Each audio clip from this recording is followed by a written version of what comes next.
Nara Hari Rupa Jao Jari Jare Jao Jari Jare Jao Jagadish Hare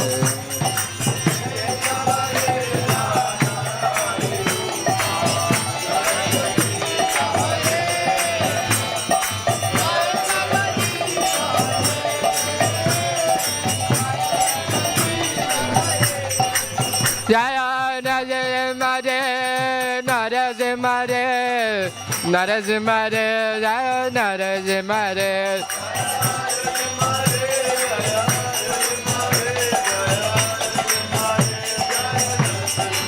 Jaya Prahlad Maharaj, Prahlad Maharaj, Prahlad Maharaj, Jaya Prahlad Maharaj.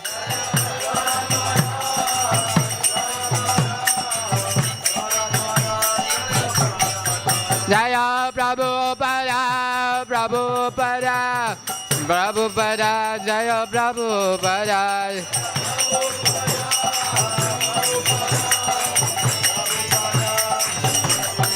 Jai Gaura Haribo, Haribo, Haribo, Jai Gaura Haribo.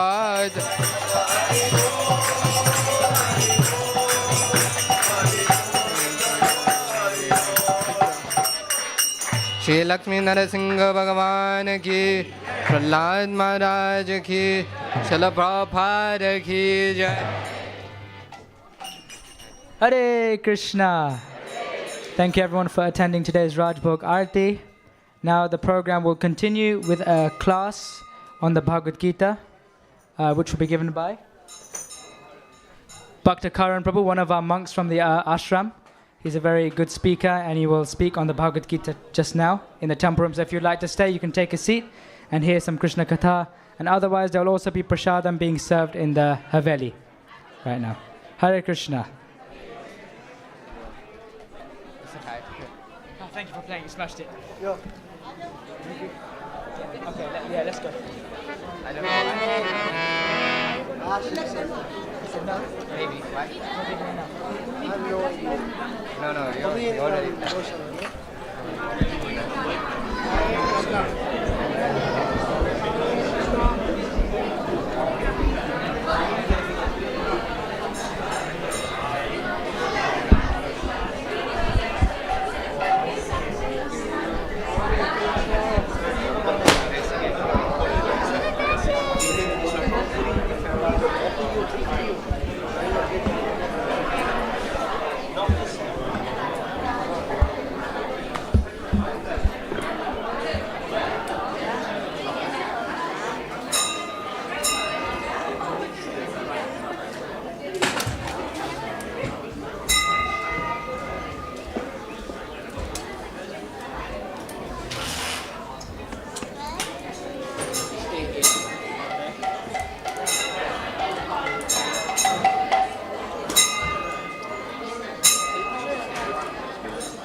My favorite one. Sorry?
Hare Krishna,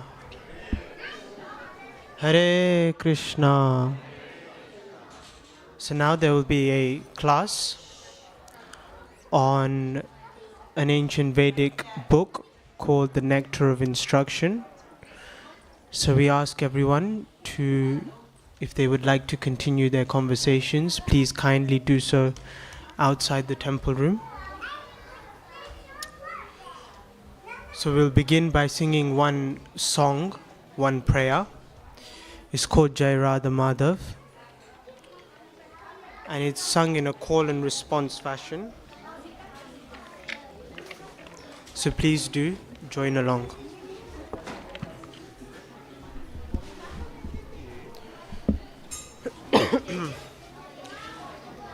Jaya Radha Madhava Kunja Bihari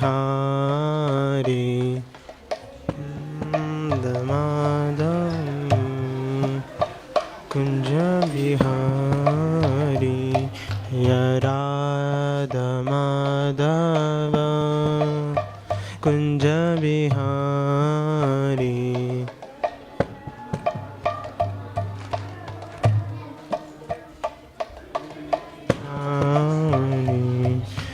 Gopi Jana Vallabha Girivaradhari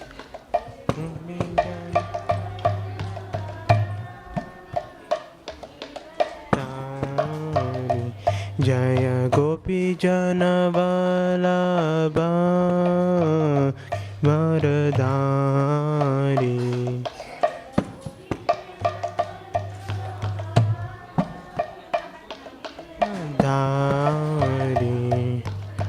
Yashodanandana Braja Jana Ranjana Nandana Yashodanandana Braja Jana Ranjana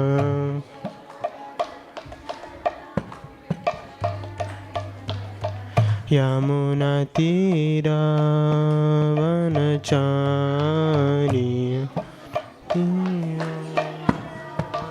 Chari Munatira Vanachari Tira Vanachari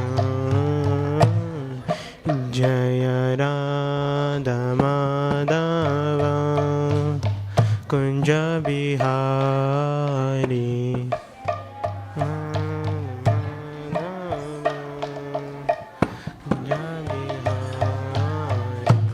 Jaya Radha Madhava Kunja Bihari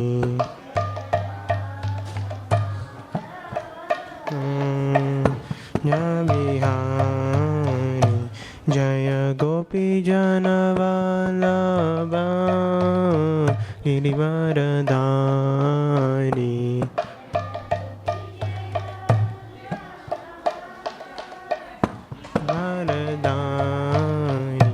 Jaya Gopi Jana Vallabha Girivaradhari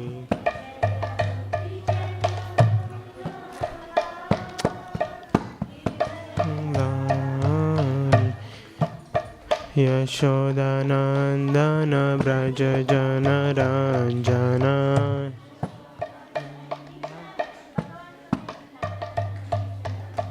Yashodanandana Braja Jana Ranjana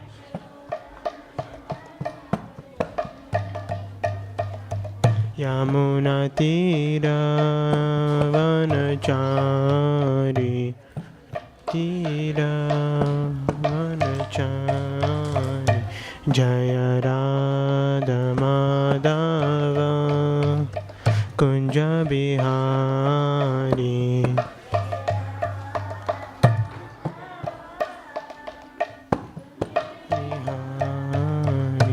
Jaya Radha Madhava Kunja Bihari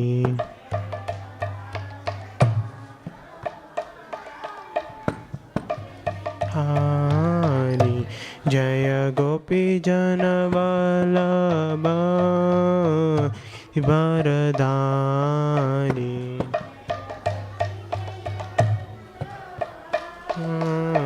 गिरिवरदारि Jai Gopi जनवल्लभा वरदारि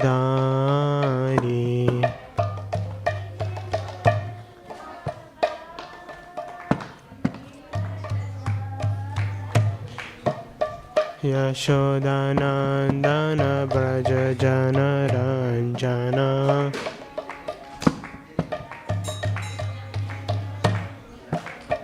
Yashodanandan Vraj जनरञ्जन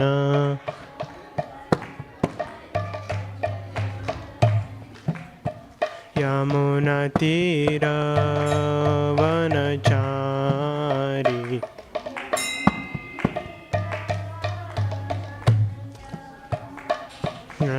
Radha Madhav Bihari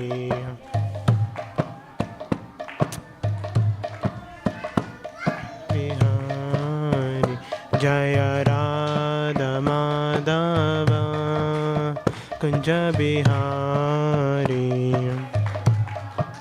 Madhav Jai Bihari Gopi जनवल्लभा गिरिवरदारि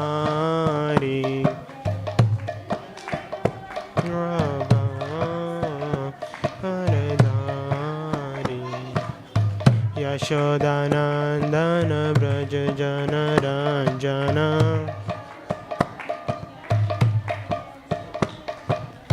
Yashodanandan Vraj जनरञ्जन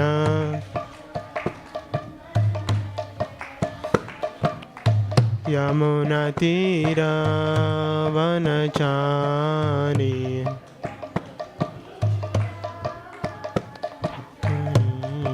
मुनातीरवनचारि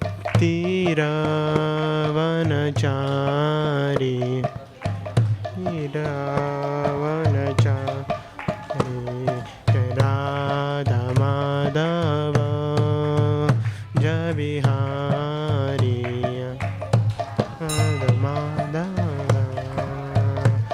Bihari Jai Radha Madhav Kunj Bihari Radha Madhav Jai Bihari. So thank you everyone for your kind participation.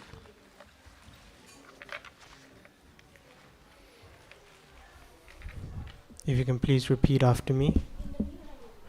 Om Namo Bhagavate Vasudevaya.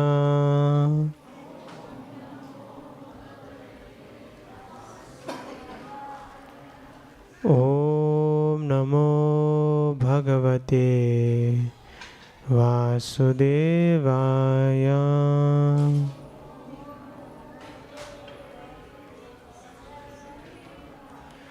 Om Namo Bhagavate Vasudevaya.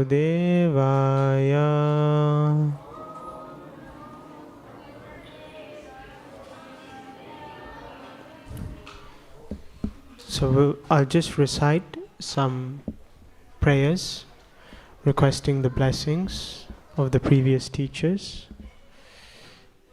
It's also known as an invocation. So if you know the words, feel free to join in. Om Ajnanatimirandasya Jnananjana Shalakaya Chakshurunmilitam Yena Tasmai Shri Guruve Namaha. Shri Chaitanya Manobhishtam Stapitam Yena Bhutale Swayam Rupa Kadamahyam Dadati Swapadantikam. Vandeham Shri Guru Shri Yuta Padakamalam Shri Gurun Vaishnavamscha Shri Rupam Sagrajatam Sahagana Raghunathanvitam Tam Sajivam Sadvaitam Savadutam Parijana Sahitam Krishna Chaitanya Devam Shri Radha Krishna Padan Sahagana Lalita Shri Vishakanvitamscha He Krishna Karuna Sindhu Dinabandhu Jagatpate Gopesha Gopika Kanta Radha Kanta Namostute Tapta Kanchana Gaurangi Radhe Vrindavaneshwari Rishabhanu Sute Devi Pranamami Hari Priye Vanchakalpatarubhyascha Kripa Sindhubhya Evacha Patitanam Pavanebhyo Vaishnavebhyo Namo Namaha Jai Shri Krishna Chaitanya Prabhu Nityananda Shri Advaita Gadadhara Shivasadi Gaura Bhakta Vrinda Hare Krishna Krishna Krishna Hare Hare Hare Rama Rama Rama Hare Hare. So thank you everyone for coming to Bhaktivedanta Manor this Sunday afternoon. Put your hands up if you've been to Bhaktivedanta Manor before. So almost everyone. Put your hands up if you've been to a class at Bhaktivedanta Manor before. Okay, so a few hands, not so many. Okay. So today we're going to be discussing from this book. It's called Nectar of Instruction. The cover has the picture of two saints. Their names are Rupa Goswami and Sanatan Goswami. And in the picture, you see one of them is studying one of the Vedic literatures, and the other is writing. So one of the major contributions of these saints was their literary output. And one of the books that they wrote, specifically one of the books that Rupa Goswami wrote, was a book that has 11 stanzas, 11 verses, and goes by the name Upadeshamrita. Upadeshamrita. Upadesh means instruction, and Amrita means nectar. So Srila Prabhupada, who here has heard of or knows Srila Prabhupada? Raise your hands. Okay, so some. So Srila Prabhupada is the founder Acharya of the International Society for Krishna Consciousness, and he elaborately explains this book of Rupa Goswami's called Upadeshamrita in Srila Prabhupada's translation, which is also known as the Nectar of Instruction. So these 11 stanzas give one the necessary tools and equipment for the beginner in spiritual life to make rapid advancement. So today I was asked to discuss from the second text. So before we begin, we'll just recite the second text. Atyahara prayasascha prajalpo niyamagraha janasangascha laulyamcha sadbhir bhaktir vinashyati. Translation by His Divine Grace, A.C. Bhaktivedanta Swami Srila Prabhupada. One's devotional service is spoiled when he becomes too entangled in the following 6 activities. Number 1, eating more than necessary or collecting more funds than required. Number 2, over-endeavoring for mundane things that are very difficult to obtain. Number 3, talking unnecessarily about mundane subject matters. Number 4, practicing the scriptural rules and regulations only for the sake of following them and not for the sake of spiritual advancement, or rejecting the rules and regulations of the scriptures and working independently or whimsically. Number 5. Associating with worldly minded persons who are not interested in Krishna consciousness. And number 6, being greedy for mundane achievements. So today I was asked to discuss the last 3 paragraphs of the purport. Srila Prabhupada writes, Krishna-conscious devotees know very well that this material world is designed by the complete arrangement of the Lord to fulfill the necessities of life for living beings, without their having to encroach upon the life or rights of one another. This complete arrangement affords the proper quota of wealth for everyone according to his real needs, and thus everyone may live peacefully according to the principle of plain living and high thinking. Unfortunately, materialists who have neither faith in the plan of God nor any aspiration for higher spiritual development misuse their God-given intelligence only to augment their material possessions. They devise many systems such as capitalism and materialistic communism to advance their material position. They are not interested in the laws of God or in a higher goal. Always anxious to fulfill their unlimited desire for sense gratification, they are conspicuous by their ability to exploit their fellow living beings. When human society gives up these elementary faults enumerated by Srila Rupa Goswami, Atyahar, etc., all enmity will cease between men and animals, capitalists and communists, and so forth. In addition, all problems of economic or political maladjustment and instability will be solved. This pure consciousness is awakened by the proper spiritual education and practice offered scientifically by the Krishna consciousness movement.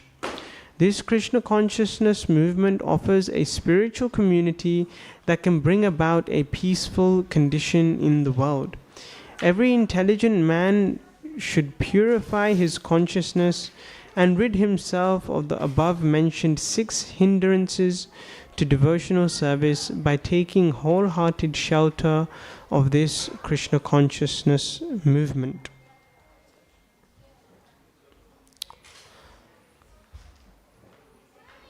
So there is a saying that there is enough to fulfill everyone's need, but there is not enough to fulfill everyone's greed. And so the point being made here is that there is enough to go around for everyone. And everyone includes me, you, people around us, and not just people or human beings, but also animals, different species of life. We see that animals who live in the wild jungles or forests or in their natural habitats have the means, scope and ability to find and consume sufficient food for their livelihood. And this is natural. And this is actually allocated to them by God. And so God actually provides for everyone. And so if we take what we need only, then Srila Prabhupada is saying in the purport that there is no need to take someone else's quota. And the point being made here indirectly is that there is enough food grains, vegetables, and and other vegetarian products to go around to sustain the lives of all human beings without the need to kill any animals. So sometimes the point made by those who consume meat is that there isn't enough food to go around. But that point here is being defied. That actually there is enough food going around, but because there is greed in society, it seems as though there is inequality. It seems that some people are able to get their basic needs and some people are not able to. And we see that in modern society, most of the world's wealth is owned by 1% of the population. And so there is a great disproportion in the distribution of wealth in society. And that's just one of the one aspect. There are also many other commodities that are similarly but unfairly distributed.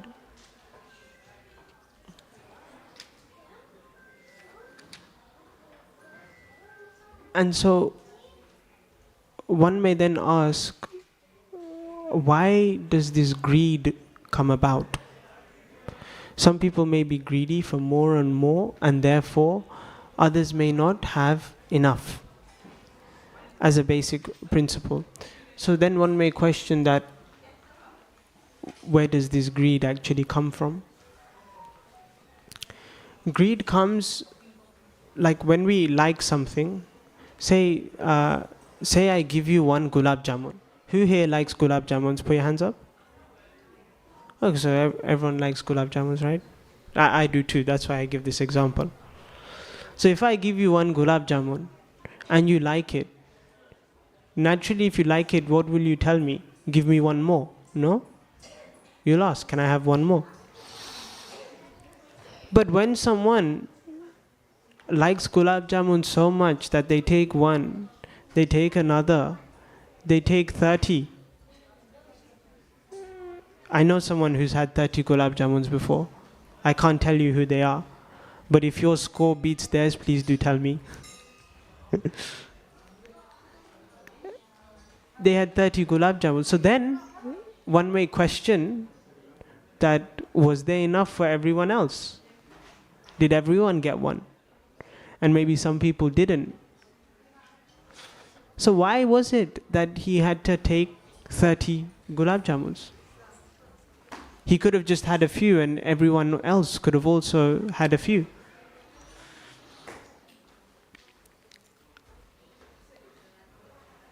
One reason why someone may have more is because they like the taste. They like the taste. And therefore they want to experience that happiness again. Right? But actually, this happiness that we get has a manufacturing defect. And the manufacturing defect of this happiness, one aspect of it, is that it is very short-lived. Like you may have one gulab jamun and it may taste nice, but 5 minutes later, where is that happiness? It's all gone. It's all gone. And therefore, after 5 minutes, you're left back in the same situation as you were before you had the gulab jamun, but your stomach is a little more full. And so because the taste is nice, but the taste goes away, naturally we hanker, we crave, we desire that taste again. That's natural. If I have something good and then it goes away, I want that thing that is good again. That's natural.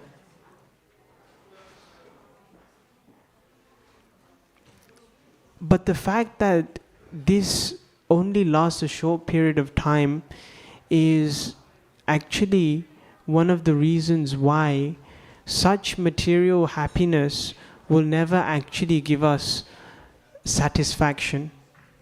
It will never satisfy us deep within the heart. It will never really give us contentment.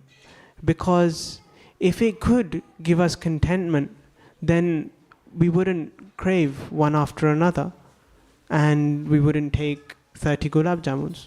We'd be happy with just one. And so when our desire to enjoy is not fulfilled, then comes greed. When it's not fulfilled, even despite having so much, then comes greed. And so here the drawbacks of greed are being described. The disproportionate distribution of wealth.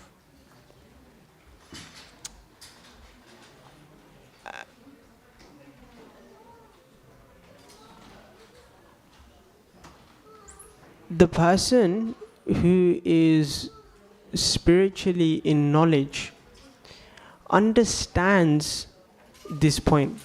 The person who is in spiritual knowledge understands that actually the Lord is the owner, proprietor and controller of everything. In the Ishopanishad it is said, Ishavasyam idam sarvam yat kinchit jagatyam jagat tena tyaktena bunjita magrida kasya siddhanam. That everything is owned and controlled by the Supreme Lord. And therefore, we should only take what is our quota and not encroach upon another's allocation.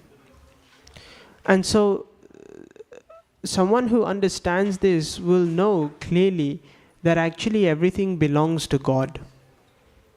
And if it belongs to God, a natural corollary of that statement is that it doesn't belong to me. Because if it belongs to someone else, how can it belong to me? And therefore, when we understand that actually what I have is not really mine, then we can understand that actually we are taking care of this property on lease. Another way to look at it is that when we own something, there is a time when it came into our possession, and there will also be a time where it will leave our possession. Whether it may be our clothes, whether it may be our car or a house, there was a time when that item, property was acquired, and there will also be a time when that property will be relinquished. And therefore, one cannot claim that they truly and wholly own that property, that item.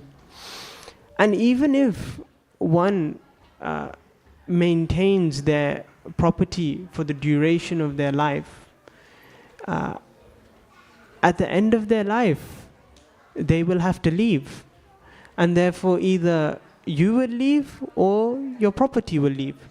But inevitably, the two will definitely be separated at some point or other. And therefore, someone who is in spiritual knowledge will know that actually, yes, this property doesn't belong to me.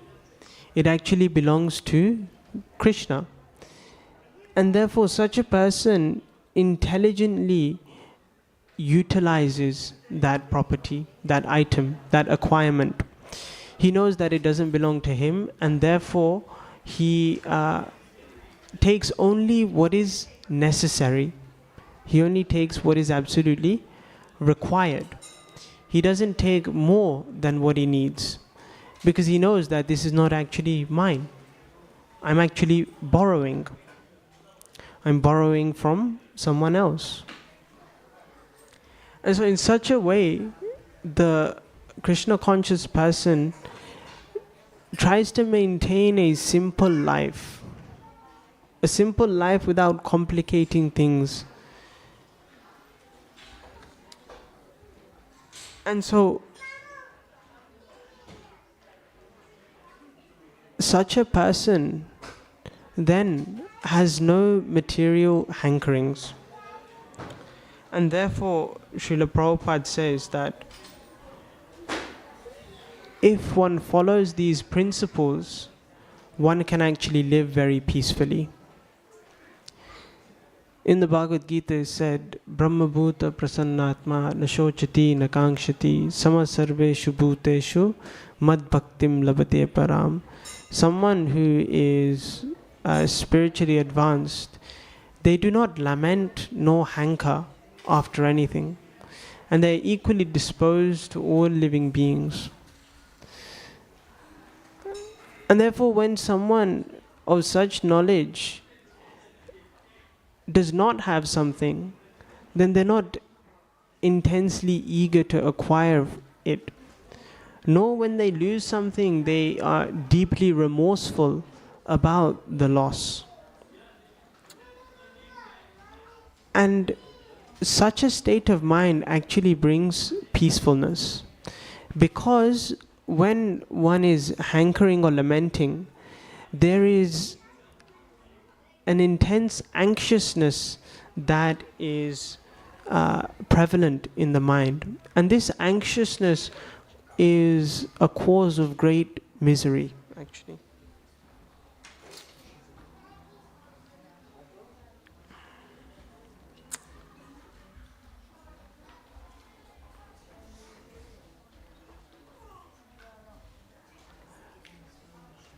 So I'll conclude here, and if anyone has any questions or comments, we can discuss.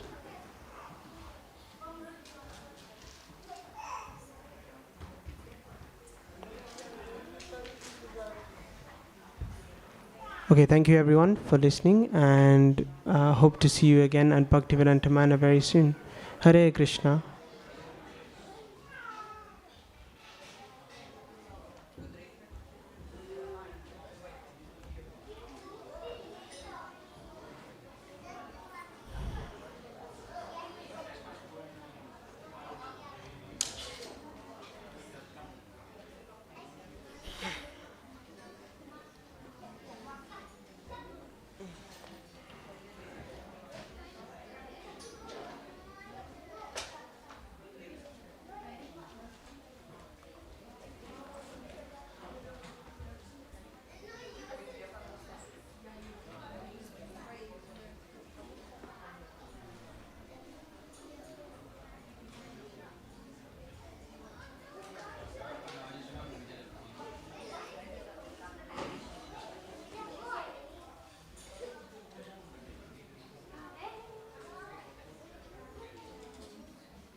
The following is an address given by His Divine Grace, A.C. Bhaktivedanta Swami Prabhupada, recorded on August 31st, 1972, in New Vrindavan. Ladies and gentlemen, I thank you very much for your kindly participating with this Krishna consciousness movement. As already described by Sriman Kirtanananda Maharaj, that this Bhagavad Dharma was spoken by Bhagavan himself. Bhagavan, Lord Sri Krishna, Bhagavan. It is a Sanskrit word. Bhaga means fortunes, and Ban means one who possesses. These two words combined together makes the word Bhagavan, or the supreme fortunate. We calculate our fortune if somebody is very rich, if somebody is very strong, if somebody is very beautiful, if somebody is very wise, if somebody is in renounced order of life. In this way there are 6 opulences, and these opulences, when one possesses in fullness, without any rivalry, he is called Bhagavan. The richest of all, the wisest of all, the most beautiful, the most famous, the most renowned, in this way, Bhagavan. And the Bhagavad also comes from the word Bhaga. From Bhaga, when it is used participle adjective, it becomes bhaga. Bhagavat. The same thing, ban, this word comes from the word bat sabda. Bhagavat. In Sanskrit, every word is grammatically very systematically bound up. Every word. Therefore it is called Sanskrit language. Sanskrit means reform.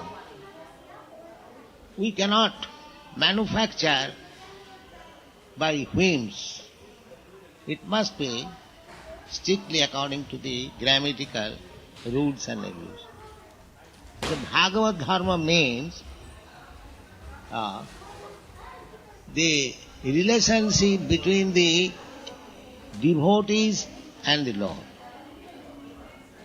The Lord is Bhagavan and the devotee is Bhagavat, or in relationship with Bhagavan.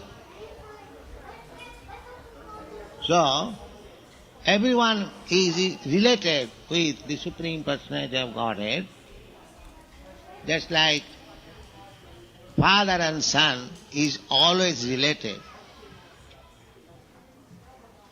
That relation cannot be broken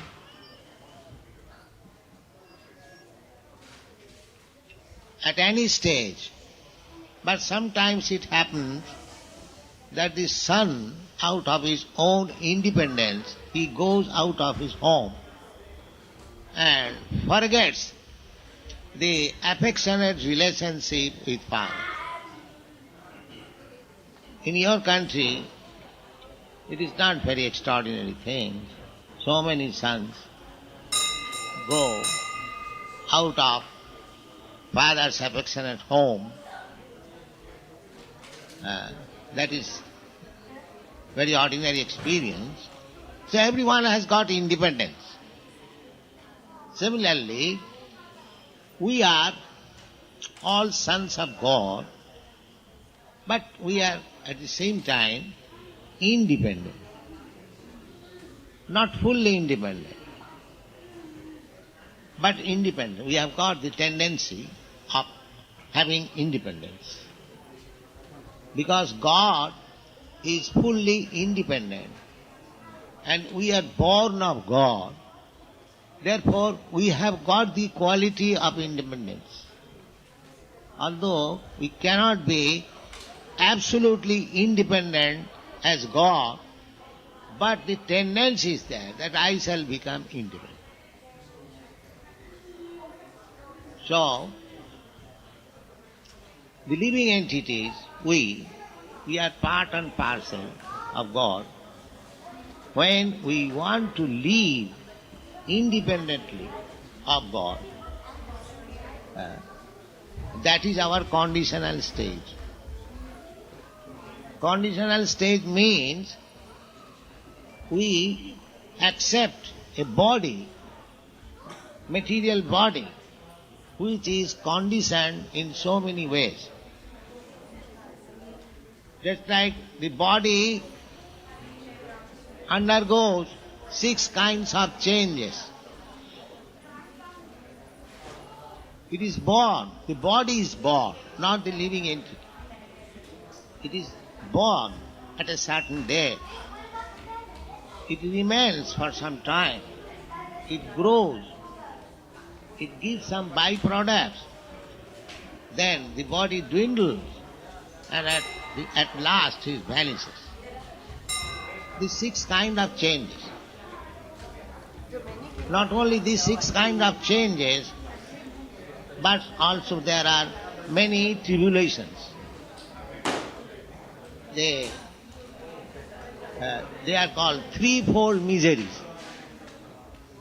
pertaining to the body, pertaining to the mind, miseries offered by other living entities, miseries happening by natural disturbances, and after all, the whole thing is summarized into 4 principles, namely birth, death, old age and disease.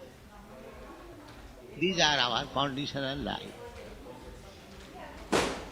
So, in order to get out of these conditions of life, if we revive our Bhagavad consciousness or Krishna consciousness or God consciousness, whatever it is like, when you speak of Krishna, means the Supreme Lord.